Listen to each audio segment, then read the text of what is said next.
Hi ಹಾಲ್ ಎಲ್ರಿಗೂ ನಮಸ್ಕಾರ. ಇವತ್ತಿನ ಆಸೆ ತರುವ ಸಂಚಿಕೆಯಲ್ಲಿ ಏನೆಲ್ಲ ಆಗುತ್ತೆ ಅಂತ ನೋಡೋಣ. ಅಲ್ಲಿವರೆಗೂ ಯಾರೆಲ್ಲ ನನ್ನ ಚಾನಲ್ ನೋಡ್ತಿದ್ದೀರಾ ಪ್ಲೀಸ್ ಸಬ್ಸ್ಕ್ರೈಬ್ ಮಾಡ್ಕೊಂಡು ನೋಡಿ. ಸಂಚಿಕೆ ಶುರುವಿನಲ್ಲಿ ಈ ಕಡೆ ಶೋರೂಮ್ಗೆ ಅಂತ ಹೇಳ್ಬಿಟ್ಟು ರವಿ ಮತ್ತು ಶ್ರುತಿ ಬಂದಿರಬೇಕಾದ್ರೆ ರೋಹಿಣಿ ಕೇಳ್ತಾ ಇರ್ತಾಳೆ, ನೀವು ಯಾಕೆ ಇಲ್ಲಿಗೆ ಬಂದಿದ್ದೀರಾ ಅಂತ ಕೇಳಿದಾಗ ನಮಗೂ ಗೊತ್ತಿಲ್ಲ, ಮೀನವ್ರು ನಮಗೆ ಕಾಲ್ ಮಾಡಿಬಿಟ್ಟು ಶೋರೂಮ್ ಹತ್ರ ಬನ್ನಿ ಅಂತ ಹೇಳಿದ್ರು, ಅದಕ್ಕೆ ಬಂದಿದ್ದೀವಿ ಅಂತ ಹೇಳಿ ಹೇಳ್ತಾ ಇರ್ತಾಳೆ. ಎನಿವೇಸ್ ಬಂದಿದ್ದಾಯಿತು ಬಾ, ಅವ್ರು ಬರೋ ತನಕ ನಾವು ಹೋಗ್ಬಿಟ್ಟು ಶೋರೂಮ್ ನೋಡ್ಕೊಬರೋಣ ಅಂತ ಹೇಳ್ಬಿಟ್ಟು ಶ್ರುತಿ ರವಿನ ಕರ್ಕೊಂಡು ಹೋಗ್ತಿರ್ಬೇಕಾದ್ರೆ ಏನು ನಡೀತಿದೆ ಮನೋಜ್ ಅವರು, ಯಾಕೆ ಇವ್ರಿಗೆ ಇಲ್ಲಿಗೆ ಬಂದಿದ್ದಾರೆ ಅಂತ ಕೇಳಿದಾಗ ನನಗೂ ಗೊತ್ತಿಲ್ಲ ಅಂತ ಹೇಳ್ಬಿಟ್ಟು ಮನೋಜ್ ಕೂಡ ಹೇಳ್ತಾ ಇರ್ತಾನೆ. ಸರಿ ಅಂತ ಹೇಳ್ಬಿಟ್ಟು ಸುಮ್ಮನೆ ಆಗಿರ್ಬೇಕಾದ್ರೆ ಇಬ್ಬರು ಅಸಲು ಈ ಕಡೆ ಸೂರ್ಯ ಹೋಗ್ಬಿಟ್ಟು ಅವ್ರ ಅಪ್ಪ ಅಮ್ಮನ ಮೀನನ್ನ ಎಲ್ಲನೂ ಕೂಡ ಶೋರೂಮ್ಗೆ ಅಂತ ಹೇಳಿ ಕರ್ಕೊಂಡು ಬರ್ತಿರ್ಬೇಕಾದ್ರೆ ಇದನ್ನು ರೋಹಿಣಿ ಕೂಡ ನೋಡ್ತಾಳೆ. ನೋಡ್ಬಿಟ್ಟು ಗಾಬರಿ ಆದ್ಮೇಲಿದ್ದ ಮನೋಜ್ ಅವ್ರನ್ನ ಕರಿತಾಳೆ. ಮನೋಜ್ ಅವರೇ, ಯಾಕೆ ನಿಮ್ಮ ಅಪ್ಪ ಅಮ್ಮ ಸೂರ್ಯರ ಮೀನ ಎಲ್ಲ ಬರ್ತಿದ್ದಾರೆ ಅಂತೇಳಿ ಕೇಳಿದಾಗ ಅವ್ರು ಯಾಕೆ ಇಲ್ಲಿಗೆ ಬರ್ತಾರೆ ಅಂತ ಕೇಳಿ ಹೇಳ್ತಿರ್ತಾರೆ. ನೀವೇ ನೋಡಿ ಅಲ್ಲಿ ಬರ್ತಿದ್ದಾರಲ್ಲ ಅಂತ ಹೇಳ್ಬಿಟ್ಟು ಹೇಳ್ತಾಳೆ. ಸರಿ ಅಂತ ಮನೋಜ್ ಕೂಡ ತಿರುಗಿ ನೋಡ್ದಾಗ ಅಯ್ಯೋ ಇವರೆಲ್ಲ ಯಾಕೆ ಇಲ್ಲಿಗೆ ಬರ್ತಿದ್ದಾರೆ ಅಂತ ಹೇಳಿ ಮನೋಜ್ ಕೂಡ ಯೋಚನೆ ಮಾಡ್ತಿರ್ಬೇಕಾದ್ರೆ ಅಷ್ಟರಲ್ಲಿ ಈ ಕಡೆ ಸೂರ್ಯ ಕೂಡ ಸ್ಟಾಫ್ಸ್ನೆಲ್ಲ ಇರೋರ್ನೆಲ್ಲರೂ ಕೂಡ ಕರಿತಾ ಇರ್ತಾರೆ. ಎಲ್ಲರೂ ಬನ್ನಿ ಬನ್ನಿ, ಎಲ್ಲರೂ ಬಂದು ಇಲ್ಲಿ ನಿಂತ್ಕೊಳ್ಳಿ ಅಂತ ಹೇಳ್ತಿರ್ತಾರೆ. ಈ ಸಂದರ್ಭಕ್ಕೋಸ್ಕರ ಎಷ್ಟು ದಿನಕ್ಕೋಸ್ಕರ ನಾನು ಕಾಯ್ತಿದ್ದೆ ಗೊತ್ತಾ ಅಂತ ಹೇಳಿ ಹೇಳ್ತಾ ಇರ್ತಾರೆ.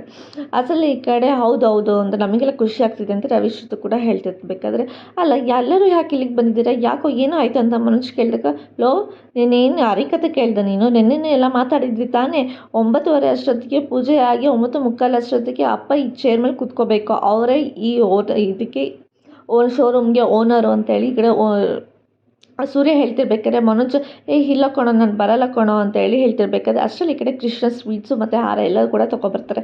ಏನೋ ಇದೆಲ್ಲ ಅಂತ ಕೇಳ್ತಿರ್ಬೇಕಾದ್ರೆ ನಿಂಗೆ ಆವಾಗಲೇ ಹೇಳಿಲ್ವಾ, ಏದೋ ಆ ಚೇರ್ ಮೇಲೆ ಅಪ್ಪ ಕೂತ್ಕೋಬೇಕು, ಆ ಚೇರ್ ಓನರು ಇನ್ಮೇಲಿಂದ ಅಪ್ಪ ಅಂತ ಹೇಳಿ ಈ ಕಡೆ ಸೂರ್ಯ ಕೂಡ ಹೇಳ್ತಿರ್ತಾರೆ. ಏನು ಹೇಳ್ತಿದ್ಯಾ, ಅದೆಲ್ಲ ಆಗಿರೋದ್ಕೊಳೋ ನಾನು ಮಾಡಿರೋದ್ಕೊಳೋ ಇದು ಶೋರೂಮು ಅಂತ ಹೇಳಿ ಹೇಳ್ತಿರ್ಬೇಕಾದ್ರೆ ನೀನೇ ಶೋರೂಮ್ ಮಾಡಿರ್ಬೋದು, ಇಲ್ಲ ಅಂತ ಹೇಳ್ತಿಲ್ಲ, ಅದು ದುಡ್ಡು ಕೊಟ್ಟಿರೋದು ಯಾರು, ಆ ದುಡ್ಡು ಹಾಕಿರೋದು ಯಾರು, ಅಪ್ಪನ ದುಡ್ಡು ತಾನೆ, ಹಂಗಿದ್ಮೇಲಿಂದ ಅಪ್ಪ ತಾನೇ ಈ ಶೋರೂಮ್ಗೆ ಓನರು ಅಂತ ಹೇಳಿ ಹೇಳ್ತಿರ್ಬೇಕಾದ್ರೆ ಈ ಕಡೆ ರಂಗನಾಥ್ ಇದೆ ಬಿಡೋ, ಅವನ್ನ ನೋಡೋದಕ್ಕೆ ಆಗ್ತಿಲ್ಲ, ಅಯ್ಯೋ ಪಾಪ ಅಂತ ಅನಿಸ್ತಿದೆ ಅಂತ ಹೇಳಿ ರಂಗನಾಥ್ ಹೇಳ್ತಿರ್ಬೇಕಾದ್ರೆ ಸೂರ್ಯ ಇಲ್ಲಪ್ಪ ನಾನೇ ಹೀಗೆ ಬಿಡೋದಕ್ಕಾಗುತ್ತೆ, ಹೇಳಿದ್ದು ನಿನ್ನೆ ಮಾತಾಡಿದ ಬೇಗಲಿಂದ ನಿನ್ನೆ ಎಲ್ಲರೂ ತಡಿಬೇಕಿತ್ತು, ಈಗಂತೂ ಆಗಲ್ಲ, ಈಗ ಆಲ್ರೆಡಿ ಬಂದಾಯ್ತು ಏನೋ ಅಲ್ಲಿಂದ ಅಂತ ಹೇಳ್ಬಿಟ್ಟು ಮನೋಜ್ ಕೂಡ ಹೆದರಿಸೋಕ್ಕೆ ಪ್ರಯತ್ನ ಪಡ್ತಿರ್ತಾನೆ. ಈ ಕಡೆ ಸೂರ್ಯನೂ ಕೂಡ ಈ ಕಡೆ ನೀನು ಎದ್ದೊಳ್ತಾ ಇಲ್ವಾ ಅಂತ ಹೇಳ್ಬಿಟ್ಟು ತುಂಬ ರೇಗ್ತಾ ಇರ್ತಾರೆ ಈ ಕಡೆ ಸೂರ್ಯ ಮನೋಜ್ ಮೇಲೆ. ಅಲ್ಲ ನಿನಗೆ ಒಳ್ಳೆ ಬುದ್ಧಿಯಿಂದ ಹೇಳಿದ್ರೆ ಅರ್ಥ ಆಗಲ್ವ, ಎದ್ದೊಳಲು ಅಂತ ಹೇಳ್ಬಿಟ್ಟು ಎಬ್ಬರಿಸ್ತಾನೆ ಅವ್ರನ್ನ. ಅಪ್ಪ ನೀನು ಬಾಪ ಇಲ್ಲಿ ಕುತ್ಕೋಬಾ ಅಂತ ಹೇಳಿ ಕರಿತಾ ಇರ್ತಾನೆ ಅವ್ರ ಅಪ್ಪನೂ ಕೂಡ. ಇಲ್ಲಪ್ಪ ನನಗಾಗಲ್ಲ, ಬೇಡ ಅಂತ ಹೇಳಿ ಹೇಳ್ತಾರೆ. ಅಪ್ಪ ಇಷ್ಟು ದಿನಕ್ಕೋಸ್ಕರ ನಾನು ಕಾಯ್ತಿದ್ದೀನಿ ತಾನೇ, ಬೇಗ ಬಾ ಅಂತ ಹೇಳ್ಬಿಟ್ಟು ಅವನು ಕೂಡ ರಂಗನಾಥನು ಕೂಡ ಅವನ ಮೇಲೆ ಕೂರಿಸ್ತಾನೆ. ಹಬ್ಬ ಈ ಸೀಟಿಗೆ ಇವಾಗೊಂದು ಕಳೆ ಬಂತು ನೋಡಿ ಅಂತ ಹೇಳಿ ಹೇಳ್ತಾ ಇರ್ತಾನೆ. ಮೀನಾ ಈ ಕಡೆ ಸಕ್ಕರೆನೂ ಬಂದು ಪಕ್ಕದಲ್ಲಿ ನಿಂತ್ಕೊಳ್ಳೋದಕ್ಕೆ ಹೇಳು ಅಂತ ಹೇಳ್ಬಿಟ್ಟು ಸಕ್ಕರೆನೂ ಕೂಡ ಶಾಂತಿನೂ ಕೂಡ ಪಕ್ಕದಲ್ಲೇ ನಿಲ್ಲಿಸ್ತಾನೆ. ಇವಾಗ ನೋಡಿ, ಈಗ ಓನರ್ ಅಂದಮೇಲಿಂದ ಓನರ್ ಹೆಂಡ್ತಿನೂ ಕೂಡ ಪಕ್ಕದಲ್ಲೇ ಇರಬೇಕು ತಾನೆ, ಯಾಕಂದರೆ ಅವರಿಬ್ಬರು ಓನರ್ಶಿಪ್ಪಲ್ಲಿ ಇರ್ತಾರೆ ಅಂತ ಹೇಳಿ ಈ ಕಡೆ ಸೂರ್ಯ ಕೂಡ ಹೇಳ್ತಿದ್ದಾರೆ. ಸರಿ ಅಪ್ಪ ಹಾರ ಹಾಕೋ ತಗೋ ಅಂತ ಹೇಳಿ ಹೇಳ್ತಿರ್ಬೇಕಾದ್ರೆ ಬೇಡ ಕೊಂಡಿದ್ದೆಲ್ಲ ಯಾಕೋ ಅಂತ ಹೇಳ್ತಿರ್ಬೇಕಾದ್ರೆ ಹಾರ ಹಾಕ ಅಪ್ಪ ಅಂತ ಹೇಳ್ಬಿಟ್ಟು ರಂಗನಾಥ್ಗೆ ಹಾರ ಹಾಕ್ತಾರೆ. ಅಷ್ಟೇ ಮೀನಂಗೂ ಕರೆದ್ಬಿಟ್ಟು ಮೀನಾ ನೀನು ಬಂದು ಸಕ್ಕರೆಗೆ ಹಾರ ಹಾಕು ಅಂತ ಹೇಳಿ ಹೇಳ್ತಿರ್ತಾರೆ. ನಾನಾ ಅಂದ್ರಿ ಅಂತ ಹೇಳ್ತಾಳೆ. ನೀನೇ ಬಾ ಅಂತ ಹೇಳಿ ಕರಿತಾ ಇರ್ತಾರೆ. ಇಲ್ಲ ರೀ ಆಗಲ್ಲ ಅಂತ ಬರ್ತೀಯೋ ಇಲ್ವ ಅಂತ ಕರೆದ್ಬಿಟ್ಟು ಶಾಂತಿಗೂ ಕೂಡ ಈ ಕಡೆ ಮೀನಾ ಕೂಡ ಹಾರ ಹಾಕ್ತಾಳೆ. ಮೀನಾ ಕೂಡ ಖುಷಿಯಿಂದ ಹಾರ ಹಾಕಿ ಬರ್ತಾಳೆ. ಎಲ್ಲರೂ ಕೂಡ ಖುಷಿಯಿಂದ ಹಬ್ಬ ಇವಾಗಂತೂ ಈ ಶೋರೂಮ್ಗೆ ಈ ಸ್ವೀಟಿಗೆ ಒಂದು ಕರೆ ಬಂತು ನೋಡಿ ಅಂತ ಹೇಳಿ ಸೂರ್ಯ ಕೂಡ ಹೇಳ್ತಿದ್ದೆ. ನನಗೊಂದು ತುಂಬ ಖುಷಿ ಆಗ್ತಿದೆ. ಕೃಷ್ಣ ಸ್ವೀಟ್ಸ್ ತಂದಲ್ಲ ಎಲ್ಲೋ ಅಂತ ಕೇಳಿದಾಗ ಅಲ್ಲೇ ಇದೆ ನೋಡು ಸೂರ್ಯ ಅಂತ ಹೇಳ್ಬಿಟ್ಟು ಹಾಂ ಸ್ವೀಟ್ಸ್ ಇಲ್ಲ ಇದೆ, ತಗೊಳ್ಳಿ ಎಲ್ಲರೂ ತೊಗೊಳ್ಳಿ ಅಂತ ಹೇಳ್ಬಿಟ್ಟು ಅಪ್ಪ ಫಸ್ಟು ನೀನು ಸಕ್ಕರೆಗೆ ತಿನ್ನಿಸು ಅಂತ ಹೇಳಿ ಹೇಳ್ತಿರ್ತಾರೆ. ನನ್ನ ಕೈಲಿ ಆಗಲ್ಲ ಆಯ್ತು ಸರಿ ನಾನೇ ತಿನ್ನಿಸ್ತೀನಿ ನಿನಗೆ, ನೀನು ಸಕ್ಕರೆಗೆ ತಿನ್ನಿಸು ಅಂತ ಹೇಳ್ಬಿಟ್ಟು ಈ ಕಡೆ ಸೂರ್ಯ ಕೂಡ ಅವ್ರ ಅಪ್ಪನಿಗೆ ಸ್ವೀಟ್ಸ್ ತಿನ್ನೋಕ್ಕೆ ಅಂತ ಹೇಳ್ಬಿಟ್ಟು ಹೇಳ್ತಿರ್ತಾರೆ. ಇದೆಲ್ಲ ಬೇಡ ಕಣೋ ಅಂತ ಹೇಳ್ತಿರ್ಬೇಕಾದ್ರೆ ಇದೆಲ್ಲ ಇರಬೇಕಪ್ಪ ತಿನ್ನು ನೀನು ಅಂತ ಹೇಳ್ಬಿಟ್ಟು ಸ್ವೀಟ್ಸ್ ಕೂಡ ಅವ್ರ ಅಪ್ಪಗೆ ತಿನ್ನಿಸ್ತಾನೆ. ನೀನು ಶಾಂತಿಗೆ ಅಂದರೆ ಸಕ್ಕರೆಗೆ ತಿನ್ನಿಸು ಅಂತ ಹೇಳ್ಬೇಕಾದ್ರೆ ಸರಿ ಅಂತ ಹೇಳ್ಬಿಟ್ಟು ಅವ್ರ ಅಪ್ಪನೂ ಕೂಡ ಅವ್ರ ಅಮ್ಮಂಗೆ ಸ್ವೀಟ್ಸ್ ತಿನ್ನಿಸಿ ಎಲ್ಲರೂ ಕೂಡ ಖುಷಿಯಿಂದ ಇರ್ತಾರೆ. ಎಲ್ಲರೂ ಕೂಡ ಖುಷಿಯಿಂದ ಇರಬೇಕಾದ್ರೆ ಎಲ್ಲರೂ ಕೂಡ ಸ್ವೀಟ್ಸ್ ತೊಗೊಳ್ಳಿ ಅಂತ ಹೇಳ್ಬಿಟ್ಟು ಎಲ್ಲರೂ ಕೂಡ ಸ್ವೀಟ್ಸ್ ತಿಂತಾ ಇರ್ತಾರೆ. ಅಷ್ಟರಲ್ಲೇ ಈ ಕಡೆ ಮನೋಜ್ ಮತ್ತು ರೋಹಿಣಿ ಮುಖ ನೋಡೋದಕ್ಕೆ ಆಗ್ತಿಲ್ಲ, ಯಾಕಂದರೆ ಅವ್ರಿಗೆ ತುಂಬ ಕೋಪ ಬರ್ತಿರುತ್ತೆ. ಅವರಿಗೆ ತುಂಬ ಹೊಡೆದ್ಬಿಡೋಣ ಅಷ್ಟು ಕೋಪ ಬರ್ತಿರುತ್ತೆ. ಈ ಕಡೆ ಮನೋಜಿಗೂ ಕೂಡ ಎಲ್ಲರೂ ಕೂಡ ತಡ್ಕೊಂಡು ಸುಮ್ಮನೆ ನಿಂತಿರ್ತಾರೆ. ಯಾಕೋ ಇದೆಲ್ಲ ಅಂತ ಹೇಳ್ತಿರ್ಬೇಕಾದ್ರೆ ಅಷ್ಟೇ ಈ ಕಡೆ ಮನೋಜ್ ಕೂಡ ಕೇಳ್ತಿರ್ತಾನೆ ಸೂರ್ಯಂಗೆ, ಎಲ್ಲೋ ನಿಂದ ಅಕ್ಕೆ ಆಯ್ತುಕೊಂಡು ಯಾಕೋ ಇದೆಲ್ಲ ಮಾಡ್ತಿದ್ದೆ ಅಂತ ಕೇಳಿದಾಗ ಅವನು ಕ್ಯಾಬ್ ಡ್ರೈವರ್ 2 ಕಾರ್ ಡ್ರೈವರ್ಗೆ ಓನರ್ ಆದರೆ ನೀವು ಶೋರೂಮ್ಗೆ ಓನರ್ ಆಗಿದ್ರಿ, ಈಗ ನೀವು ಇಲ್ಲಿ ಕೆಲಸದವ್ರಾಗಿದ್ದೀರಾ ಅಂತ ಹೇಳ್ಬಿಟ್ಟು ಈ ಕಡೆ ಕೃಷ್ಣ ಕೂಡ ಆಡ್ಕೊಂಡು ನಗ್ತಾ ಇರ್ತಾನೆ. ಇದನ್ನು ಕೇಳಿಸ್ಕೊಂಡಿದ್ದಕ್ಕೆ ಮನೋಜ್ಗೆ ಮತ್ತು ಅವಳಿಗೆ ತುಂಬ ಕೋಪ ಬರ್ತಾ ಇರುತ್ತೆ. ಎಲ್ಲರೂ ಕೂಡ ಈ ಮಾತಿಗೆ ತುಂಬ ಜೋರಾಗಿ ನಗ್ತಾ ಇರಬೇಕಾದ್ರೆ ಅವರಿಗೊಂಥರ ಆಶಯ ಅಂದರೆ ತುಂಬ ನಾಚಿಕೆ ಆದಂಗೆ, ತುಂಬ ಬೇಜಾರಾದಂಗೆ, ಎಲ್ಲರ ಮುಂದೆ ಅವಮಾನ ಆದಂಗೆ ಆಗ್ತಿರ್ಬೇಕಾದ್ರೆ ಈ ಕಡೆ ಮನೋಜ್ ಇದನ್ನು ರೋಹಿಣಿ ಏನು ನಾವು ಇಲ್ಲಿರೋದು ಬೇಡ ಬಾ ಹೋಗೋಣ ಅಂತೇಳ್ಬಿಟ್ಟು ಅವಳನ್ನ ಕರ್ಕೊಂಡು ಶೋರೂಮಿಂದ ಆಚೆ ಹೋಗ್ತಿರ್ಬೇಕಾದ್ರೆ ಅಷ್ಟರಲ್ಲಿ ಈ ಕಡೆ ಮುಕ್ತ ಕೂಡ ಬರ್ತಾರೆ. ಮುಕ್ತ ಸರ್ ಕೂಡ ಫೋನಲ್ಲಿ ಮಾತಾಡ್ಕೊಂಡು ಬರ್ತಿರ್ಬೇಕಾದ್ರೆ ಅಯ್ಯೋ ಇದನ್ನ ನೋಡ್ಬಿಟ್ಟು ಈ ಕಡೆ ಮನೋಜ ಮತ್ತು ರೋಹಿಣಿ ಇಬ್ಬರು ಕೂಡ ಅಯ್ಯೋ ಇವ್ರು ಯಾಕೆ ಈ ಟೈಮಲ್ಲಿ ಇಲ್ಲಿಗೆ ಬಂದರು ಅಂತ ಹೇಳ್ಬಿಟ್ಟು ಇಬ್ಬರು ಕೂಡ ಶಾಕ್ ಆಗ್ತಾರೆ. ಸರಿ ಅಂತ ಮುಕ್ತನೂ ಕೂಡ ಸರ್ ಒಳಗೆ ಬರೋ ಅಷ್ಟರಲ್ಲಿ ಇವರಿಬ್ಬರು ಅಲ್ಲೋಗಿ ಒಂದು ಶಿಫ್ಟ್ ಥರ ನಿಂತ್ಕೊಂಡಿರ್ತಾರೆ. ಈಗ ಯಾಕೋ ಏನಾಯ್ತು ಅಂತ ಸೂರ್ಯ ಕೇಳ್ತಿರ್ಬೇಕಾದ್ರೆ ಅಷ್ಟರಲ್ಲಿ ಈ ಕಡೆ ಮುಕ್ತ ಕೂಡ ಫೋನಲ್ಲಿ ಮಾತಾಡ್ಕೊಂಡು ಬಂದಾಗ ಈ ಕಡೆ ಎಲ್ಲರೂ ಕೂಡ ಮುಕ್ತ ನೋಡಿ ಈ ಕಡೆ ತುಂಬ ಖುಷಿ ಪಡ್ತಿರ್ತಾರೆ ಎಲ್ಲರೂ ಕೂಡ. ಏನಿದು ಎಲ್ಲರೂ ಫ್ಯಾಮಿಲಿ ಸಮೇತ ಎಲ್ಲರೂ ಇಲ್ಲಿ ಬಂದಿದ್ದೀರಲ್ಲ, ಏನಾದರೂ ವಿಶೇಷನ ಅದರಲ್ಲೂ ಹಾರ ಹಾಕ್ಕೊಂಡಿಲ್ಲ ಕೂತಿದ್ದೀರಲ್ಲ ಸರ್, ಏನು ವಿಶೇಷ ಅಂತ ಹೇಳ್ಬಿಟ್ಟು ಈ ಕಡೆ ಮುಕ್ತನೂ ಕೂಡ ಕೇಳ್ತಿರ್ಬೇಕಾದ್ರೆ ಅದಕ್ಕೆ ಈ ಕಡೆ ಯಾರು ಕೂಡ ಏನು ಆನ್ಸರ್ ಹೇಳ್ಬೇಕಂತ ಗೊತ್ತಾಗ್ದೇನೋ ಅವರು ಕೂಡ ಎಲ್ಲರೂ ತಡಬಡಿಸ್ತಾ ಇರ್ತಾರೆ. ಅಷ್ಟರಲ್ಲಿ ಈ ಕಡೆ ಸೂರ್ಯನ ಚೆನ್ನಾಗಿದೆ ಸೂರ್ಯ ಅಂತ ಹೇಳಕ್ಕೆ ಮಾತಾಡಿಸ್ತಾ ಇರ್ಬೇಕಾದ್ರೆ ನಾನು ಸರ್ ಚೆನ್ನಾಗಿದ್ದೀನಿ ಅಂತ ಹೇಳಿ ಹೇಳ್ತಾ ಇರ್ತಾನೆ ಅವನು ಕೂಡ. ಅವಾಗಲೇ ಕೇಳಿದಂಗೆ ನೀವು ಯಾರೂ ಏನೂ ಆನ್ಸರ್ ಮಾಡಲಿಲ್ಲ, ಯಾಕೆ ಎಲ್ಲರೂ ಏನೋ ಫಂಕ್ಷನ್ ನಡೀತಿದ್ದೀವಿ ಅಂದರು ಅಂತ ಕೇಳಿದಾಗ ಏನು ಸರ್ ಹಾರ ಹಾಕೊಂಡು ಕೂತಿದ್ದೀರ ಅಂತ ಕಂದಾಗ ಏನಿಲ್ಲ ಸರ್ ನಾವು ಹಿಂಗೇ ದೇವಸ್ಥಾನಕ್ಕೆ ಹೋಗ್ಬೇಕಂತ ಅಂದ್ಕೊಂಡ್ವಿ, ಅದಕ್ಕೆ ಶೋರೂಮಿಗೆ ಬಂದು ಹೋಗೋಣ ಅಂತೇಳಿ ಬಂದಿದ್ದೀವಿ ಅಂತ ಹೇಳಿ ಹೇಳ್ತಾ ಇರ್ತಾರೆ. ಅಷ್ಟರಲ್ಲಿ ಈ ಕಡೆ ಮತ್ತೆ ಇನ್ನೊಂದು ತಲೆನೋವು ಅಂತ ಹೇಳ್ಬಿಟ್ಟು ಈ ಕಡೆ ಕಸ್ಟಮರ್ಸ್ ಕೂಡ ಬರ್ತಾ ಇರ್ತಾರೆ. ಅಷ್ಟರಲ್ಲಿ ಇವರೆಲ್ಲ ಯಾಕೆ ಮತ್ತೆ ಬಂದರು ಅಂತೇಳಿ ಅಂದ್ಕೊಂಡು ಈ ಕಡೆ ಮನೋಜ್ ಕೂಡ ಈ ಕಡೆ ರೋಹಿಣಿ ಮುಖ ನೋಡ್ಕೊಂಡು ಜೋರಾಗಿ ಭಯ ಪಡ್ಕೊತಾ ಇರ್ತಾನೆ. ಅಷ್ಟರಲ್ಲಿ ಈ ಕಡೆ ಡೀಲರ್ಸ್ ಎಲ್ಲರೂ ಬಂದಾಗ ಸರ್ ನೀವು ಅಡ್ವಾನ್ಸ್ ತೊಗೊಂಡಿದ್ದೀರಾ, ನನಗಿನ್ನೂ ಐಟಮ್ಸ್ ಏನೂ ಕೊಟ್ಟು ಕಳಿಸಿಲ್ಲ, ಯಾಕೆ ಸರ್ ಏನಾಯಿತು, ಯಾಕೆ ಮನೋಜ್ ಅವರೇ ಈ ಥರ ಮಾಡ್ತಿದ್ದೀರಾ, ಮುಕ್ತ ಸರ್ ನೀವು ಇಲ್ಲೇ ಇದ್ದೀರಾ, ನಿಮ್ಮ ನೋಡಲೇ ಇಲ್ಲ ಅಂತೇಳಿ ಅವರು ಕೂಡ ಹೇಳ್ತಾರೆ. ಒಳ್ಳೇದಾಯಿತು, ಯಾಕೆ ಸರ್ ನಮಗೆ ಅಡ್ವಾನ್ಸ್ ಎಲ್ಲ ತೊಗೊಂಡು ಐಟಮ್ಸ್ ಎಲ್ಲ ಕರೆಕ್ಟ್ ಟೈಮಿಗೆ ಕಳಿಸ್ತಿಲ್ಲ ಅಂತ ಕೇಳಿದಾಗ ಅಡ್ವಾನ್ಸ್ ಎಲ್ಲ ತೊಗೊಂಡಿದ್ದೀರಾ, ಯಾಕೆ ಐಟಮ್ಸ್ ಎಲ್ಲ ಕೊಡ್ತೀವಿ ಅಂತ ಮುಕ್ತನೂ ಕೂಡ ಕೇಳ್ತಿರ್ಬೇಕಾದ್ರೆ ಅಷ್ಟರಲ್ಲಿ ಮುಕ್ತ ಸರೇ ಹೇಳ್ತಾರೆ ಏನಿಲ್ಲ ನಾನೇ ಸ್ವಲ್ಪ ಐಟಮ್ಸ್ನ ಕೊಡೋದು ಡಿಲೇ ಆಗೋಯ್ತು, ಕೊಟ್ಟು ಕಳಿಸ್ತೀವಿ ನಿಮಗೆ ಅಂತ ಹೇಳ್ಬಿಟ್ಟು ಅವರು ಕೂಡ ಸಮಾಧಾನ ಮಾಡ್ತಾ ಇರ್ತಾರೆ. ನಿಮಗೆ ಆದಷ್ಟು ಬೇಗ ನಿಮ್ಮ ಐಟಮ್ಸ್ ನಿಮಗೆ ತಲುಪಿಸುತ್ತೆ, ನಾನೇ ಸ್ವಲ್ಪ ಡಿಲೇ ಆಗಿತ್ತು, ಸ್ವಲ್ಪ ಪ್ರಾಬ್ಲಮ್ ಇತ್ತು ಟ್ರಾನ್ಸ್ಫಾರ್ಮೇಷನಿಂದ ಅಂತ ಹೇಳ್ಬಿಟ್ಟು ನನಗೆ ಕಳ್ಸೋದು ಲೇಟ್ ಆಯಿತು, ನಾನು ನಿಮಗೆ ಕೊಟ್ಟು ಕಳಿಸ್ತೀನಿ ಅಂತ ಹೇಳಿ ಅವರು ಕೂಡ ಮುಕ್ತ ಮಾತು ಕೇಳ್ಕೊಂಡು ಅವರು ಕೂಡ ಅಲ್ಲಿಂದ ಹೊರಡ್ತಾರೆ. ಹಬ್ಬ ಸದ್ಯ ಅಂತ ಹೇಳ್ಬಿಟ್ಟು ಈ ಕಡೆ ಮನೋಜ್ ಕೂಡ ಸ್ವಲ್ಪ ಸಮಾಧಾನ ಮಾಡ್ಕೊತಾ ಇರ್ತಾರೆ. ಅಷ್ಟರಲ್ಲಿ ಮುಕ್ತಾನೂ ಕೂಡ ಈ ಕಡೆ ಮನೋಜ್ ಕೇಳ್ತಿರ್ತಾರೆ ಮನೋಜ್ ನೀವು ಡೀಲರ್ಸ್ ಹತ್ರ ನೀವು ಅಡ್ವಾನ್ಸ್ ತೊಗೊಂಡಿದ್ದೀರಾ ಐಟಮ್ಸ್ ಕೊಟ್ಟಿಲ್ಲ ಅಂತ ಹೇಳ್ತಿದ್ದಾರೆ, ಏನು ನಡೀತಿದ್ದೀರಾ ಇಲ್ಲಿ ಅಂತ ಹೇಳಿ ಹೇಳ್ತಿರ್ಬೇಕಾದ್ರೆ ಅದು ಆಗಲಿ ಸರ್, ಏನು ರೋಹಿಣಿ ನನಗೇನಾದರೂ ಟ್ರಾನ್ಸ್ಫಾರ್ಮೇಷನ್ ಅಂದರೆ ಆನ್ಲೈನ್ ಪೇಮೆಂಟ್ಸ್ ಏನಾದರೂ ಮಾಡಿದ್ದೀರಾ, ನನಗೇನೋ ಅದ್ರ ಬಗ್ಗೆ ಗೊತ್ತಿಲ್ಲ ಅಂತ ಹೇಳ್ದಾಗ ಈ ಕಡೆ ಶ್ರುತಿನೂ ಈ ಕಡೆ ರೋಹಿಣಿ ಕೂಡ ಏನೋ ಉತ್ತರ ಹೇಳ್ತಾನೆ, ಅವಳು ಕೂಡ ದಂಗಾಗಿರ್ತಾಳೆ. ಈ ಕಡೆ ಮನೋಜ್ ಕೂಡ ತಡ್ಬಡಿಸ್ತಾ ಇರ್ತಾರೆ ಏನದು ಹೇಳುತ್ತಾ ಅಂತ. ಅಷ್ಟರಲ್ಲಿ ರಂಗನಾಥ್ ಕೂಡ ನಾನೇ ಹೇಳ್ತೀನಿ ಅನ್ನೋ ಅಷ್ಟರಲ್ಲಿ ಸೂರ್ಯ ಕೂಡ ಎಲ್ಲ ವಿಷಯನೂ ಪಿನ್ ಟು ಪಿನ್ ಎಲ್ಲನೂ ಹೇಳ್ತಾನೆ.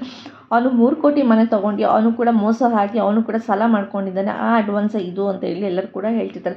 ಅಸಲು ಈ ಕಡೆ ಆ ಮನೆ ಓನರ್ ಕೂಡ ಬಂದ್ಬಿಟ್ಟು ಈ ಮನೆ ನಂದು ನಿಂದಲ್ಲ ಅಂತ ಹೇಳಿ ಆ ಮನೆಯಿಂದ ಪೊಲೀಸವ್ರ ಜೊತೆ ಎಲ್ಲನೂ ಕಳಿಸಿರೋದು ಪ್ರತಿಯೊಂದು ವಿಷಯನೂ ಏನು ಬಿಡ್ದಾನೆ ಈ ಕಡೆ ಸೂರ್ಯ ಎಲ್ಲ ವಿಷಯನೂ ಹೇಳ್ತಾನೆ. ಇದನ್ನು ಕೇಳಿ ಮುಕ್ತನೂ ಕೂಡ ಅಲ್ಲ ನಿಮಗೇನು ಕಾಮನ್ ಸೆನ್ಸ್ ಇಲ್ವ, ಇವಾಗ ತಾನೇ ಬಿಸ್ನೆಸ್ ಸ್ಟಾರ್ಟ್ ಮಾಡಿದ್ದೀರಾ, ಆ ಬಿಸ್ನೆಸ್ ಹೇಗೆ ನಡೆಸಬೇಕು ಅನ್ನೋದು ಕಾಮನ್ ಸೆನ್ಸ್ ಇಲ್ಲ ನಿಮಗೆ, ಅಲ್ಲ ಅದೆಷ್ಟು ಬೇಗ ನೀವು 3 ಕೋಟಿ ಮನೆಗೆ ಕೈ ಹಾಕಿದ್ದೀರಿ, ನೀವು ತೊಗೋಬೇಕು ಅನ್ನೋ ಆಸೆಗೆ ಬಿದ್ದುಬಿಟ್ಟಿದ್ದೀರಾ ನೀವಿಬ್ಬರು ಅಂತ ಹೇಳಿ ಈ ಕಡೆ ಮುಕ್ತನೂ ಕೂಡ ಬೈತಾ ಇರ್ತಾರೆ ಮನೋಜ್ಗೆ. ಅಲ್ಲ ಫಸ್ಟ್ ಆಫ್ ಆಲ್ ನಾನು ಕೂಡ ನಾನು ಬಿಸ್ನೆಸ್ ಸ್ಟಾರ್ಟ್ ಮಾಡಿ 10 ವರ್ಷ ಆದಮೇಲಿಂದ ನಾನು ಮನೆ ತೊಗೊಂಡಿದ್ದು, ಯಾಕಂದರೆ ಬಿಸ್ನೆಸ್ ಹೇಗೆ ಇಂಪ್ರೂವ್ ಮಾಡಬೇಕು, ಬಿಸ್ನೆಸ್ ಬಂದಿರೋ ಲಾಭನ ಅದರಲ್ಲಿ ಮತ್ತೆ ಇನ್ವೆಸ್ಟ್ ಮಾಡಬೇಕು ಬಿಸ್ನೆಸ್ಗೆ ಅಂತ ಹೇಳ್ಬಿಟ್ಟು, ಅದನ್ನು ನೀವು ನೋಡಿದ್ರೆ ಅದನ್ನು ಲಾಭ ಬಂದಿರೋ ದುಡ್ಡಲ್ಲಿ ನೀವು ಮನೆ ತೊಗೊಳಕ್ಕೆ ಹೋಗ್ತಿದ್ದೀರಾ ಅಂತ ಅಂದ್ರಲ್ಲಿ ನಿಮಗೇನು ಅನ್ಸಲ್ಲ, ಬಿಸ್ನೆಸ್ ಬಗ್ಗೆ ಐಡಿಯಾ ಇದೆಯಾ ನಿಮಗೆ ಫಸ್ಟ್ ಆಫ್ ಆಲು ಅಂತ ಹೇಳ್ತಿರ್ಬೇಕು. ಸರ್ ಹಾಗೆಲ್ಲ ಮಾತಾಡೋಕೆ ಹೋಗ್ಬಿಡಿ, ಏನೋ ಗೊತ್ತಿಲ್ದಿರೋ ಥರ ತಪ್ಪು ಮಾಡಿದ್ದಾನೆ ಅವನೇನು ತಪ್ಪು ಮಾಡಿದ್ದಾನೆ ನಿಜ, ಆದರೆ ಅವ್ನು ಮೋಸ ಹೋಗಿದ್ದಾನೆ ಹೊರತು ಬೇರೆ ಏನಿಲ್ಲ, ಆದಷ್ಟು ಬೇಗ ಇದನ್ನೆಲ್ಲ ನಾವು ನೋಡ್ಕೊತೀವಿ ಅಂತ ಅವ್ರ ಅಪ್ಪನೂ ಕೂಡ ಕೈ ಹಿಡಿದು ಬೇಡ್ಕೊತಾರೆ ಇರ್ತಾರೆ. ಅಲ್ಲ ಸರ್ ನೀವು ಮಗ ಅಂತ ಹೇಳ್ತೀರಾ, ಅವನು ಸ್ವಲ್ಪ ಒಳ್ಳೆ ಬುದ್ಧಿ ಕೂಡ ಬಿಸ್ನೆಸ್ ಮಾಡ್ತಿದ್ದಾರೆ ಇಲ್ಲ ಅಂತಲ್ಲ, ಅಟ್ಲೀಸ್ಟ್ ನಿಮ್ಮ ಫ್ಯಾಮಿಲಿ ಎಲ್ಲ ನಿಮ್ಗೆ ಮನೋಜ್ ನಿಮ್ಮ ಫ್ಯಾಮಿಲಿ ಎಲ್ಲ ತುಂಬ ಒಳ್ಳೆಯ ಜನ ಇದ್ದಾರೆ, ಅಕ್ಕಪಕ್ಕ ಎಲ್ಲ ನಿಮ್ಮ ಫ್ಯಾಮಿಲಿ ಅಂತ ಸಿಗ್ತಾರೆ ಅಂತ ತುಂಬ ಲಕ್ಕಿ ನೀವು, ಅದೆಲ್ಲ ಅವರಿಗೆಲ್ಲ ಮೋಸ ಮಾಡೋದಕ್ಕೆ ಹೋಗ್ಬೇಡಿ ನೀವು ಅಂತ ಹೇಳ್ಬಿಟ್ಟು ಈ ಕಡೆ ಮುಕ್ತಾರ ಕೂಡ ಬೈತಾ ಇರ್ತಾರೆ. ನೋಡಿ ನನಗೆ ಈ ಥರ ಎಲ್ಲ ನೀವು ನೆಕ್ಸ್ಟ್ ಟೈಮ್ ಈ ಥರ ಎಲ್ಲ ಡೀಲ್ ಮಾಡ್ತೀನಿ ಅಂತ ಅಂದರೆ ನನಗೆ ಇಷ್ಟನೂ ಆಗಲ್ಲ. ಫಸ್ಟ್ ಆಫ್ ಆಲ್ ನಾನು ಈ ಡೀಲ್ನ ಒಪ್ಕೊತಾನೇ ಇರಲಿಲ್ಲ, ನನಗೆ ಇಷ್ಟನೂ ಇಲ್ಲ. ನೀವೇನಾದರೂ ಟೋಕನ್ ಅಡ್ವಾನ್ಸ್ ತೊಗೊಂಡು ಈ ಥರ ಐಟಮ್ಸ್ ಎಲ್ಲ ಡಿಲೇ ಮಾಡ್ತೀನಿ ಅಂದರೆ ನನಗೆ ಬೇಡ ನಿಮ್ಮ ಪಾರ್ಟ್ನರ್ಶಿಪ್ಪು ಅಂತ ಹೇಳ್ಬಿಟ್ಟು ಮುಕ್ತ ಕೂಡ ಬೈತಾ ಇರ್ತಾನೆ. ಅಯ್ಯೋ ಇಲ್ಲ ಸರ್ ಹಾಗೆಲ್ಲ ಮಾಡೋದಕ್ಕೆ ಹೋಗ್ಬೇಡಿ ಅಂತ ಮನೋಜ್ ಕೂಡ ಹೇಳ್ತಾ ಇರ್ತಾನೆ. ಏನು ಹಾಗೆಲ್ಲ ಮಾಡೋದಕ್ಕೆ ಹೋಗ್ಬೇಡಿ, ಒಬ್ಬರು ನಂಬಿಕೆ ದ್ರೋಹ ಮಾಡ್ತಾ ಇದ್ದೀರಿ, ಅದು ಹೆಂಗೆ ನೀವು 3 ಕೋಟಿ ರೂಪಾಯಿ ಮನೆಗೆ ನೀವು ದುಡ್ಡು ಹಾಕಿ ಹೋಗೋದ್ರಿ. ನಾನೇ ಫಸ್ಟ್ ಆಫ್ ಆಲ್ ಮಕ್ಕಳು ಹೆಂಡತಿ ಮನೆ ಅಂತ ಹೇಳ್ಬಿಟ್ಟು ಎಲ್ಲ ಆದಮೇಲಿಂದ ನಾನು ಬಿಸ್ನೆಸ್ ಎಲ್ಲ ಇಂಪ್ರೂವ್ ಆದಮೇಲಿಂದ 10 ವರ್ಷ ಆದಮೇಲೆ ಮನೆ ತೊಗೊಂಡಿದ್ದೀನಿ, ಅದರಲ್ಲಿ ನೀವು ಹೆಂಗೆ ಇದೆಲ್ಲ ಮಾಡ್ತೀನಿ, ನನಗೆ ಬೇಕಾಗಿಲ್ಲ ಸರ್ ನಿಮ್ಮ ಪಾರ್ಟ್ನರ್ಶಿಪ್ಪು ಅಂತ ಹೇಳ್ಬಿಟ್ಟು ಮನೋಜಿಗೆ ಬೇಡ ಅಂತಿರ್ಬೇಕಂದ್ರೆ ಮನೋಜ್ ಕೂಡ ಇಲ್ಲ ಸರ್ ಬೇಡ ಹಾಗೆಲ್ಲ ಮಾಡೋದಕ್ಕೂ ನೀನು ಕೈ ಮುಗಿದು ಕೇಳ್ಕೊತೀನಿ ಅಂತ ಹೇಳ್ಬಿಟ್ಟು ರಂಗನಾಥ್ ಕೂಡ ಮನೋಜ್ ಇಬ್ಬರು ಕೂಡ ಕೈ ಮುಗಿದು ಕೇಳ್ಕೊತಾ ಇರ್ತಾರೆ. ಸರಿ ನೀವು ಇಷ್ಟೊಂದೆಲ್ಲ ಕೇಳ್ಕೊತ ಅದಷ್ಟರಲ್ಲಿ ಈ ಕಡೆ ಸೂರ್ಯ ಇಲ್ಲ ಸರ್ ಹಾಗೆಲ್ಲ ಮಾಡೋದಕ್ಕೆ ಹೋಗ್ಬಿಡಿ, ಅವನು ಕೂಡ ಈ ಕಡೆ ಪೊಲೀಸ್ ಕಂಪ್ಲೇಂಟ್ ಕೊಟ್ಟಿದ್ದಾನೆ ಸರ್. ಅವ್ರು ಯಾರು ಆಗ್ದಾನೆ ನಾವು ಕಂಡಿಡ್ಬೇಡ, ಆದಷ್ಟು ಬೇಗ ಅವ್ರ ಹತ್ರ ದುಡ್ಡು ಇಸ್ಕೊತೀವಿ ಅಂತ ಹೇಳಿ ಈ ಕಡೆ ಸೂರ್ಯ ಕೂಡ ಹೇಳ್ತಾನೆ. ಸರಿ ಓಕೆ, ಸೂರ್ಯಂದು ಮತ್ತು ನಿಮ್ಮ ಅಪ್ಪನ ಮುಖ ನೋಡ್ಕೊಂಡು ನಾನು ಈ ಪಾರ್ಟ್ನರ್ಶಿಪ್ನ ಉಳಿಸ್ಕೊಡೋಕ್ಕೆ ಪ್ರಯತ್ನ ಪಡ್ತೀನಿ ಆಯಿತಾ, ನೆಕ್ಸ್ಟ್ ಟೈಮ್ ಈ ಥರ ಎಲ್ಲ ಮಾಡೋದಕ್ಕೆ ಹೋಗಬೇಡಿ ಅಂತ ಹೇಳ್ಬಿಟ್ಟು ಈ ಕಡೆ ಮುಕ್ತ ಸರ್ ಆ ಥರ ಹೇಳಿಬಿಟ್ಟು ಅವರು ಕೂಡ ಬಚಾವ್ ಮಾಡಿಬಿಟ್ಟು ಹೋದರು. ಅಷ್ಟಕ್ಕೆ ಈ ಕಡೆ ಮನೆಯವರೆಲ್ಲರೂ ಕೂಡ ಈ ಕಡೆ ಸುಮ್ಮನೆ ಆಗಿಬಿಟ್ಟು ಸೂರ್ಯ ಮತ್ತು ಮೀನಿಗೋಸ್ಕರ ವೇಟ್ ಮಾಡ್ತಾನೆ ಇರ್ತಾರೆ. ಏನು ಎಲ್ಲರೂ ಹಿಂಗೆ ಮೀಟಿಂಗ್ ಸೇರ್ಕೊಂಡಿದ್ದೀರಾ ಅಂತ ಹೇಳ್ಬಿಟ್ಟು ಈ ಕಡೆ ಸೂರ್ಯ ಕೂಡ ಹೇಳ್ತಿರ್ಬೇಕಾದ್ರೆ ಅಸಲು ಈ ಕಡೆ ಸಾಕು ಸುಮ್ಮನೆ ಇರೋ, ನೀನು ಬೇಕು ಅಂತಲೇ ಇದು ಮಾಡಿದ್ದು ಅಲ್ವೇನೋ ಕೂಡ, ಓನರ್ ಅಂತ ಹೇಳ್ಬಿಟ್ಟು ಕರ್ಕೊಂಡು ಹೋಗ್ಬಿಟ್ಟು ಮನೋಜ್ಗೆ ಅವಮಾನ ಮಾಡ್ತಿದ್ದಕ್ಕೆ ತಾನೇ ನೀನು ಕರ್ಕೊಂಡು ಹೋಗಿದ್ದು ಅಂತ ಶಾಂತಿ ಕೂಡ ಹೇಳ್ತಿರ್ತಾರೆ. ಅಲ್ಲ, ನಾನೇನು ಬೇಕಂತ ಮಾಡಿದ್ದೀನಿ, ಇರೋದನ್ನ ತಾನೇ ಮಾಡಿದ್ದು ಅಂತ ಹೇಳಿ ಹೇಳ್ತಾ ಇರ್ತಾನೆ.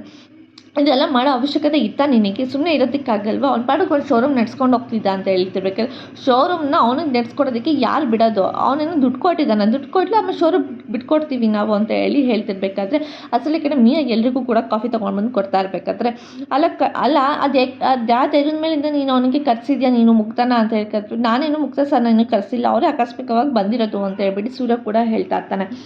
ಅದಕ್ಕೇ ಈ ಕಡೆ ಶಾಂತಿನಿ ಕೂಡ ಹೇಳ್ತಾ ಇರ್ತಾಳೆ, ನನಗೇನು ಗೊತ್ತಿತ್ತು, ಅಲ್ಲ ನಿನಗೆ ಗೊತ್ತಿರಲಿಲ್ವೇನೋ ಅಂತ ಹೇಳ್ತಿರ್ಬೇಕಾದ್ರೆ ಅಯ್ಯೋ ಅವ್ರೇನು ಬೇಕು ಅಂತ ಬಂದಿದ್ದಾರಮ್ಮ, ಗೊತ್ತಿದ್ದ ಮೇಲಿಂದ ತಾನೇ ಬಂದಿರೋದು ಅಂತ ಈ ಕಡೆ ರವಿನೂ ಕೂಡ ಹೇಳ್ತಾ ಇರ್ತಾನೆ.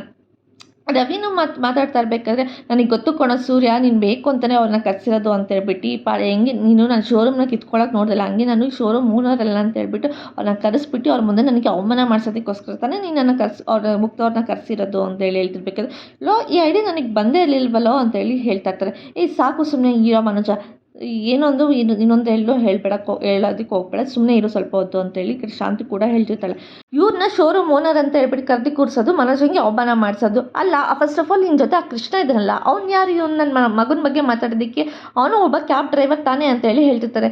ಅಯ್ಯೋ ಅತ್ತೆ, ಕ್ಯಾಬ್ ಡ್ರೈವರು ಕೂಡ ಕಷ್ಟಪಟ್ಟು ದುಡಿತಾರೆ ತಾನೇ ಅಂತ ಮೀನ ಹೇಳ್ತಿರ್ಬೇಕು. ಅಮ್ಮ ತಾಯಿ ಶುರು ಮಾಡಿದ್ಲಮ್ಮ ಜಗನ್ಮಾತೆ, ನಿನಗೆ ನಾನು ಹೇಳಕ್ಕೆ ಬಂದ, ನಾನು ಅವನಿಗೆ ತಾನೇ ಹೇಳ್ತಿರೋದು, ನೀನೇನು ಮಾತಾಡೋದು ಮಧ್ಯದಲ್ಲಿ ಅಂತ ಹೇಳ್ಬಿಟ್ಟು ಈಗಡೆ ಈ ಶಾಂತಿನೂ ಕೂಡ ಹೇಳಕ್ಕೆ ಸ್ಟಾರ್ಟ್ ಮಾಡ್ತಾಳೆ ಮೀನಿಗೆ. ಅವನು ಕ್ಯಾಬ್ ಡ್ರೈವರ್ ಅಂದಮೇಲಿಂದ ಕ್ಯಾಬ್ ಡ್ರೈವರ್ ಥರ ಇರಬೇಕು ನನ್ನ ಮಗ, ಅವನು ಒಬ್ಬ ಬಿಸ್ನೆಸ್ ಮ್ಯಾನ್, ಅವನ ಬಗ್ಗೆ ಮಾತಾಡೋಕ್ಕೆ ಏನಿದೆ ಇವನಿಗೆ ಅಂತ ಕೇಳಿದಾಗ ಅವನು ಕಷ್ಟಪಟ್ಟು ದುಡಿತಾನೆ, ಇವನ್ ಥರ ಎಲ್ಲ ಮೋಸ ಮಾಡಿ ದಗಲ್ಬಾಜಿ ಮಾಡಲ್ಲ ಅಂತ ಹೇಳ್ಬಿಟ್ಟು ಸೂರ್ಯ ಹೇಳ್ತಿರ್ಬೇಕಾದ್ರೆ ರೋಹಿಣಿ ಕೂಡ ಬೇಜಾರು ಮಾಡ್ಕೊತ, ಏನು ಸೂರ್ಯ ಅವರೇ ಹಾಗೆಲ್ಲ ಮಾತಾಡ್ತಿದ್ರೆ, ಇಷ್ಟು ದಿನ ಏನು ಕದ್ಕೊಂಡೇ ಜೀವನ ಮಾಡ್ತಿದ್ರ ನಾವು ಅಂತ ಹೇಳಿ ಕಡೆ ಸೂರ್ಯ ರೋಹಿಣಿ ಕೂಡ ಹೇಳ್ತಿರ್ಬೇಕಾದ್ರೆ ಕದ್ಕೊಂಡು ಜೀವನ ಮಾಡ್ತಿಲ್ಲ, ನಮ್ಮ ಅಪ್ಪನ ದುಡ್ಡನ್ನ ತಗೊಂಡು ನೀವು ಜೀವನ ಮಾಡ್ತಿರೋದು ಅಂತ ಹೇಳ್ಬಿಟ್ಟು ಸೂರ್ಯ ಕೂಡ ಹೇಳ್ತಾ ಇರ್ತಾರೆ. ನಾನೇನು ಬೇಕಂತ ತೊಗೊಂಡಿಲ್ಲ ಅಂತ ಹೇಳಿ ಹೇಳ್ತಾರೆ. ನೀನು ಬೇಕಂತ ತೊಗೊಂಡಿಲ್ಲ ಅಂತ ಗೊತ್ತು, ಆದರೆ ಬೇಕು ಅಂತ ತಾನೇ ಮುಚ್ಚಿಟ್ಟಿದ್ದು ವಿಷಯ ನೀನು ಅಂತ ಹೇಳ್ಬಿಟ್ಟು ಸೂರ್ಯ ಕೂಡ ಹೇಳ್ತಿರ್ತಾನೆ. ಇದೆಲ್ಲ ನನಗೆ ಗೊತ್ತು ಕಣೋ, ನಾನು ಎಲ್ಲರ ಮುಂದೆ ಅವಮಾನ ಮಾಡಬೇಕು, ಅವಮಾನ ಮಾಡಿ ಎಲ್ಲರ ಮುಂದೆ ನಾನು ಚೀತು ಅಂತ ಅನಿಸ್ಕೋಬೇಕು, ಅದಕ್ಕೆ ತಾನೇ ನಿಮ್ಮಿಬ್ಬರಿಗೆ ಆಸೆ ಇರೋದು ಅಂತ ಹೇಳಿ ಹೇಳ್ತಿರ್ಬೇಕಾದ್ರೆ ಮೀನಾ ಕೂಡ ಹೇಳ್ತಾ ಇರ್ತಾಳೆ, ನೋಡಿ ಮನೋಜರ ಬೇಕು ಅಂತ ನಾವೇನು ಮಾಡಿಲ್ಲ, ನನ್ನ ಗಂಡ ಏನು ಅಂಥವ್ರಲ್ಲ ಅಂತ ಹೇಳಿ ಮೀನಾ ಕೂಡ ಹೇಳ್ತಿರ್ತಾಳೆ. ಅಲ್ಲ ಕಣೆ, ಅವರಿಬ್ಬರು ಮಾತಾಡೋ ಮಧ್ಯೆ ನೀನು ಯಾಕೆ ಹೋಗ್ತೀಯ ಅಂತ ಶಾಂತಿ ಕೂಡ ಹೇಳ್ತಾ ಇರ್ತಾಳೆ. ನೋಡಿದ್ರೆ ಅತ್ತೆ ಹೀಗೆಲ್ಲ ಮಾತಾಡ್ತಾಳೆ ಇವಳು ಅಂತ ರೋಹಿಣಿ ಹೇಳ್ತಿರ್ಬೇಕಾದ್ರೆ ನಾನು ಈ ತಾನೇ ಮಾಡಿದ್ದು ಮಾತು ಕೇಳಿ ಅಂತ ಹೇಳಿ ಈ ಕಡೆ ಶಾಂತಿ ಕೂಡ ಹೇಳ್ತಿರ್ತಾಳೆ. ನೋಡೋ, ನಾನು ಬೇಕಂತ ಏನೋ ಮಾಡಿದೆ, ನಿನಗೆ ಅನ್ಸ್ಕೊಳ್ಳೋ ನನಗೆ ಪರವಾಗಿಲ್ಲ, ನನಗೆ ನಮ್ಮ ಅಪ್ಪ ಓನರ್ ಆಗಿರಬೇಕಿತ್ತು ಅನ್ನಿಸ್ತು, ನಾನು ಆ ಶೋರೂಮ್ಗೆ ಅಪ್ಪನ ಓನರ್ ಮಾಡಿದ್ದೀನಿ ಅಷ್ಟೇ, ಇಷ್ಟ ಇದೆ, ಆ ಕೆಲಸ ಮಾಡು, ಇಲ್ಲಾಂದರೆ ಬಿಟ್ಟು ಹೋಗ್ತಾರೆ ನೀನು ಆ ಕೆಲಸನ ಅಂತ ಹೇಳ್ಬಿಟ್ಟು ಈ ಕಡೆ ಸೂರ್ಯ ಕೂಡ ಹೇಳ್ತಿರ್ತಾರೆ. ಅಷ್ಟರಲ್ಲಿ ಈ ಕಡೆ ರೋಹಿಣಿ ಏನು ಸೂರ್ಯ ಅವರೇ ಹೀಗೆಲ್ಲ ಮಾತಾಡ್ತೀರಾ ನೀವು ಅಂತ ಹೇಳಿ ಹೇಳ್ತಿರ್ಬೇಕಾದ್ರೆ ಅವರು ಕರೆಕ್ಟಾಗೆ ಮಾತಾಡಿದ್ದಾರೆ ಅಂತ ಮೀನಾ ಕೂಡ ಹೇಳ್ತಾ ಇರ್ತಾರೆ. ಮೀನಾ ಅವರೇ ನಾನು ನಿಮ್ಮ ಹತ್ರ ಮಾತಾಡ್ತಿಲ್ಲ ಅಂತ ಹೇಳ್ತಿರ್ಬೇಕಾದ್ರೆ ಅವಳು ಯಾಕೆ ಮಾತಾಡೋಕ್ಕೆ ರೈಟ್ಸ್ ಇಲ್ಲ, ಅವಳು ಮಾತಾಡ್ಬೋದು, ಅವಳು ನನ್ನ ಹೆಂಡತಿ ಆದಮೇಲಿಂದ ಅವಳು ಮಾತಾಡೋ ರೈಟ್ಸ್ ಇದೆ ಅಂತ ಸೂರ್ಯ ಕೂಡ ಹೇಳ್ತಾ ಇರ್ತಾರೆ. ಅದಕ್ಕೆ ಈ ಕಡೆ ರೋಹಿಣಿ ಕೂಡ ಸುಮ್ಮನೆ ಹಾಕ್ಬಿಡ್ತಾಳೆ. ಶ್ರುತಿನೂ ಕೂಡ ಹೇಳ್ತಿರ್ತಾರೆ, ಅಲ್ಲ ಮುಕ್ತ ಸರ್ ಬಂದಿರೋದು ಒಳ್ಳೇದಾಯ್ತು ತಾನೆ, ಅವರಿಗೆಲ್ಲ ವಿಷಯ ಗೊತ್ತಾದ್ಮೇಲಿಂದ ನಿಮ್ಮ ಸೂರ್ಯ ಈ ಕಡೆ ಅಪ್ಪನ ಮುಖ ಅಂದರೆ ಮಾವನ ಮುಖ ಮತ್ತು ಸೂರ್ಯ ಅವ್ರ ಮುಖ ನೋಡಿಕೊಂಡು ಅವರು ಮತ್ತೆ ಪಾರ್ಟ್ನರ್ಶಿಪ್ ಉಳಿಸ್ಕೊಂಡೋದ್ರು. ಅದು ಅಲ್ಲದೆ ಮುಂಚೆ ಇವರು ದೊಡ್ಡ ಶ್ರೀಮಂತರು ಅಂತ ಹೇಳ್ಬಿಟ್ಟು ಮುಕ್ತ ಸರ್ ಹತ್ರ ಡೀಲ್ ಮಾಡೋದಕ್ಕೆ ಹೋದಾಗ ಸೂರ್ಯ ಅವರಿಗೆಲ್ಲ ನಿಜ ಹೇಳಿ ಅದಾದ್ಮೇಲೆ ತಾನೆ ಅವ್ರಿಗೆ ಡೀಲ್ ಕೊಡಿಸಿದೆ. ಹೇಳ್ಬೇಕಂದ್ರೆ ಮುಕ್ತ ಸರಿಂದನೇ ಈ ಡೀಲ್ ಸಿಕ್ಕಿರೋದು, ನಿಮಗೆ ಈ ಪಾರ್ಟ್ನರ್ಶಿಪ್ ಸಿಕ್ಕಿರೋದು ಅಂತ ಹೇಳ್ಬಿಟ್ಟು ಈ ಕಡೆ ಶ್ರುತಿ ಕೂಡ ಹೇಳ್ತಿರ್ಬೇಕಾದ್ರೆ ಹೌದು ಅಂತ ಹೇಳ್ಬಿಟ್ಟು ರವಿ ಕೂಡ ಹೇಳ್ತಿರ್ತಾನೆ, ಸಾಕು ಎಲ್ಲರೂ ಕೂಡ ಅವನೇನು ತಲೆ ಮೇಲೆ ಕೂರಿಸ್ಕೊಳ್ಳೋದಕ್ಕೆ ಹೋಗ್ಬೇಡಿ, ಅವ್ನು ಇರೋದನ್ನ ತಾನೇ ಮಾಡಿರೋದು, ಇವನು ಒಳ್ಳೇದಕ್ಕೆ ಅವನು ಎಜುಕೇಷನ್ ಆಗಿರೋದಕ್ಕೆ ಮಾಡ್ತಿರೋದು ಎಲ್ಲನೂ ಕೆಲಸ ಅಂತ ಹೇಳಿ ಕಾಂತಿ ಹೇಳ್ತಿರ್ಬೇಕಾದ್ರೆ ನನಗೆ ಗೊತ್ತು ಕಣೋ, ಆ ಶೋರೂಮ್ನ ನಿಮ್ಮ ಅಪ್ಪನ ಹೆಸ್ರಿಗೆ ಮಾಡಿಸಿ, ಅದಾದ್ಮೇಲೆ ನಿಮ್ಮ ಅಪ್ಪ ಹೆಂಗಿರೋ ನಿನ್ನ ಪ್ರೀತಿ ಮುದ್ದಿನ ಮಗ ಅಂತ ಹೇಳ್ಬಿಟ್ಟು ಆ ಶೋರೂಮ್ ನಿನ್ನ ಹೆಸರು ಮಾಡ್ಕೊಡೋದಕ್ಕೆ ತಾನೇ ಇಷ್ಟೊಂದೆಲ್ಲ ನೀನು ನಡ್ಕ ಆಡ್ತಿರೋದು ಗಂಡ ಹೆಂಡತಿ, ಅದು ನನಗೆ ಚೆನ್ನಾಗಿ ಗೊತ್ತು ಅಂತ ಹೇಳ್ಬಿಟ್ಟು ಈ ಕಡೆ ಶಾಂತಿ ಹೇಳ್ತಿರ್ಬೇಕಾದ್ರೆ ಹಾಗೆಲ್ಲ ಏನು ಮಾತಾಡೋಕ್ಕೆ ಹೋಗಬೇಡಿ, ಅದು ನಾವು ಮಾವನಿಗೋಸ್ಕರನೇ ಈ ಥರ ಮಾಡಿದ್ದು ಅಂತ ಶಾಂತಿ ಹೇಳ್ತಿರ್ತಾಳೆ. ಅದಕ್ಕೆ ಈ ಕಡೆ ಶ್ರುತಿನೂ ಕೂಡ ಹೇಳ್ತಿರ್ತಾಳೆ, ಸೂರ್ಯ ಅವರು ಈ ವಿಷಯನ ಕರೆಕ್ಟಾಗೆ ಮಾಡಿದ್ದಾರೆ, ಮಾವನ ಕರೆಕ್ಟಾಗಿ ಕರ್ಕೊಂಡು ಬಂದು ಓನರ್ಶಿಪ್ಪಲ್ಲಿ ಕೂರಿಸಿರೋದು ತುಂಬ ಒಳ್ಳೆಯದಾಯಿತು, ನಮಗೆಲ್ಲ ಖುಷಿನೇ ಇದೆ ಅಂತ ಹೇಳ್ಬಿಟ್ಟು ಶ್ರುತಿನೂ ಕೂಡ ಹೇಳ್ತಾ ಇರ್ತಾಳೆ. ಫಸ್ಟು ಇಷ್ಟನ್ನೆಲ್ಲ ಜಗಳ ಆಡೋದು ಬಿಟ್ಟು ಫಸ್ಟು ಸೂರ್ಯ ನಾನು ನಿನಗೆ ಏನು ಹೇಳಿದ್ದೆ ಹೇಳು ಆ ದುಡ್ಡು ತೊಗೊಂಡು ಓಡೋಗಿದ್ನಲ್ಲ ಅವನ್ನ ಕಂಡಿಡಿ ಅಂತ ಹೇಳಿದ್ದೆ. ಅದನ್ನು ನೀನು ಕೆಲಸ ಮಾಡಿದ್ಯಾ ಅಂತ ಹೇಳಿ ಈ ಕಡೆ ರಂಗನಾಥ್ ಕೇಳ್ತಿರ್ಬೇಕಾದ್ರೆ ಹ್ಞೂ ಅಪ್ಪ ಒಂದು 2-3 ಜನಕ್ಕೆ ಹೇಳಿದ್ದೀನಿ. ಹಂಗೆ ಸ್ವಲ್ಪ ಒಂದೆರಡು ವಿಷಯ ಗೊತ್ತಾಗಿದ್ದೆ. ಅದ್ರ ಬಗ್ಗೆ ನಾನು ಹುಡುಕ್ತಾ ಇದ್ದೀನಿ ಅವಳನ್ನು ಕೂಡ. ಹುಡುಕಿದ್ರೆ ಮಾತ್ರ ಸಿಕ್ಕಿದ್ರೆ ಮಾತ್ರ ಅವನ್ನ ಸುಮ್ಮನೆ ಬಿಡೋದೇ ಇಲ್ಲ ಅಂತ ಹೇಳಿ ಈ ಕಡೆ ಸೂರ್ಯ ಕೂಡ ಹೇಳ್ತಾ ಇರ್ತಾನೆ. ಒಳ್ಳೇದು ಮಾಡಿದ್ಯಾ, ಅವನ ಬಗ್ಗೆ ಬೇಗ ಹುಡ್ಕೋ. ಇದಕ್ಕೆಲ್ಲ ನೀವು ಜಗಳ ಆಡ್ತಿರೋದಕ್ಕೆ ಕಾರಣ ಬಂದ್ಬಿಟ್ಟು ಆ ದುಡ್ಡು ಬೇಗ ಸಿಕ್ಕಿದ್ರು ಎಲ್ಲರೂ ಕೂಡ ಸುಮ್ಮನೆ ಹಾಕ್ತೀರಾ ಅಂತೇಳಿ ರಂಗನಾಥ್ ಕೂಡ ಹೇಳ್ತಿರ್ತಾನೆ. ಇಲ್ಲಪ್ಪ ಹುಡುಕ್ತಾ ಇದ್ದೀನಿ, ಬೇಗ ಸಿಕ್ಕಲಿ ಅಂತ ನಾನು ಆಸೆ ಪಡ್ತಾ ಇದ್ದೀನಿ ಅಂತ ಸೂರ್ಯ ಕೂಡ ಹೇಳ್ತಾ ಇರ್ತಾನೆ. ಸರಿ ಆಯಿತು ಶಾಂತಿ, ನಾನು ಸ್ವಲ್ಪ ಆಚೆ ಹೋಗಿ ಬರ್ತೀನಿ, ಕಾಫಿ ಕುಟ್ಬಿಟ್ಟು ನೀನು ಒಳಗಡೆ ಹೋಗಿ ಕೂತ್ಕೋ, ಏನೂ ಮಾತಾಡೋದಕ್ಕೆ ಹೋಗಬೇಡ ಅಂತೇಳಿ ರಂಗನಾಥ್ ಕೂಡ ಹೇಳ್ತಾರೆ. ನಾನು ಸ್ವಲ್ಪ ಆಚೆ ಹೋಗಿ ಬರ್ತೀನಿ ಅಂತ ರಂಗನಾಥ್ ಕೂಡ ಅಲ್ಲಿಂದ ಹೋಗ್ತಾನೆ. ಅಲ್ಲಿಂದ ಹೋದ್ಮೇಲೆ ಮತ್ತು ರವಿಗೂ ಈ ಕಡೆ ಮನೋಜ್ಗೂ ಮತ್ತು ರೋಹಿಣಿಗೆ ತುಂಬ ಜಗಳ ಆಗೋದು ಸ್ಟಾರ್ಟ್ ಆಗುತ್ತೆ. ಅಸಲೇ ಈ ಕಡೆ ವಿಶಾಲಾಕ್ಷಿ ಒಂದು ಡೀಲ್ ಮಾತಾಡೋಕ್ಕೆ ಈವೆಂಟ್ ಮ್ಯಾನೇಜ್ಮೆಂಟ್ ಹತ್ರ ಮಾತಾಡೋದಕ್ಕೆ ಹೋಗಿರ್ತಾಳೆ ಒಬ್ಬರು ಓನರ್ ಹತ್ರ. ಸರ್ ಇದು ನನಗೆ ವಿಸಿಟಿಂಗ್ ಕಾರ್ಡ್, ನಿಮಗೆ ಏನೇ ಮದುವೆ ಸಂದರ್ಭ ಬಂದ್ರೂ ಕೂಡ ನನಗೆ ಕಾಂಟ್ಯಾಕ್ಟ್ ಮಾಡಿ ಅಂತ ಹೇಳ್ಬಿಟ್ಟು ಹೇಳ್ತಾರೆ. ಯಾಕಂದರೆ ಅಲ್ಲೊಂದು ಮದುವೆ ನಡೀತಿರುತ್ತೆ ಆ ಮನೇಲಿ. ಅದೇ ಟೈಮ್ಗೆ ಇವಳು ಕೂಡ ಡೀಲ್ ಮಾತಾಡ್ಕೊಂಡು ಆಚೆ ಬರ್ತಾ ಇರಬೇಕಾದ್ರೆ ಈ ಕಡೆ ಮೀನನ್ನು ಕೂಡ ಗಾಡೀಲಿ ಬಂದುಬಿಟ್ಟು ಅವಳು ಕೂಡ ಒಳಗಡೆ ಹೋಗಿ ಡೀಲ್ ಮಾತಾಡಿ ಅವಳು ಕೂಡ ಅಡ್ವಾನ್ಸ್ ತೊಗೊಂಡು ಆಲ್ರೆಡಿ ಬರ್ತಾ ಇರ್ತಾಳೆ. ಇದನ್ನು ನೋಡಿ ಈ ಕಡೆ ಅಡ್ಡ ಹಾಕ್ಬಿಟ್ಟು ಅವಳಿಗೆ ಬಾಯಿಗೆ ಬಂದಾಗ ಬೈಯಕ್ಕೆ ಸ್ಟಾರ್ಟ್ ಮಾಡ್ತಾಳೆ ಈ ಕಡೆ ವಿಶಾಲಾಕ್ಷಿ ಮೀನನ್ನು. ಇವತ್ತಿನ ಸಂಚಿಕೆಗೆ ಮುಕ್ತ ಆಯಿತು. ನಾಳಿನ ಸಂಚಿಕೆಯಲ್ಲಿ ಏನಾಯಿತು ಅಂತ ನೋಡೋಣ. ಅಲ್ಲಿವರೆಗೂ take care, bye bye, thanks for watching.